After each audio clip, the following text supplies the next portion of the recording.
Hello everyone, চলে আসলাম রেস্টুরেন্টে। আর এসে কি হলো আর কি করলাম সেগুলো শেয়ার করব। ফার্স্টে আমি আর আমার ভাই আসছিলাম, আর পরে এরাও চলে আসলো।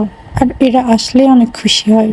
আর সাথে তো এদের দুষ্টামির কোনো শেষই নাই। যেহেতু আমি আর আমার ভাই প্রথমে আসছিলাম, সেহেতু আমাদের খাওয়াও শেষ হয়ে গেছে। দেখতেই পাচ্ছেন এই দুইটা দুষ্টুমিতে কত ফাস্ট। যাই হোক, এদের খাবার অর্ডার দেওয়া হয়ে গেছে আর টোকেন নিয়ে বসে আছে। আর এদের অপেক্ষা করার ধৈর্য একদমই নাই, যেজন্য এদেরকে বাইরে নিয়ে গেলাম। আর এখানে এসেও খেলা শুরু করে দিয়েছে। তারপর এদের খাবার চলে আসলো, আর এরা খাবার দেখে এতটাই খুশি, যেহেতু এটা চিকেন খোর। আর এর সামনে চিকেন থাকলে এর মাথায় একদমই কাজ করে না, এ পুরোই পাগল হয়ে যায়। দেখতেই পাচ্ছেন ওর চিকেন গালে দেওয়ার সাথে ওর এক্সপ্রেশন কি। আর এইটাও কম যায় না, এটাও প্রচুর পরিমাণ চিকেন খাইতে পারে, শুধু সামনে দিলেই হবে। যদি আস্ত একটা মুরগি সামনে রাখা হয় শেষ করে দিই। যাই হোক, আমি সবাইকে ভিডিও করে দিচ্ছিলাম বলে আমার ভাই বলল, দে আমিও তোকে ভিডিও করে দিই।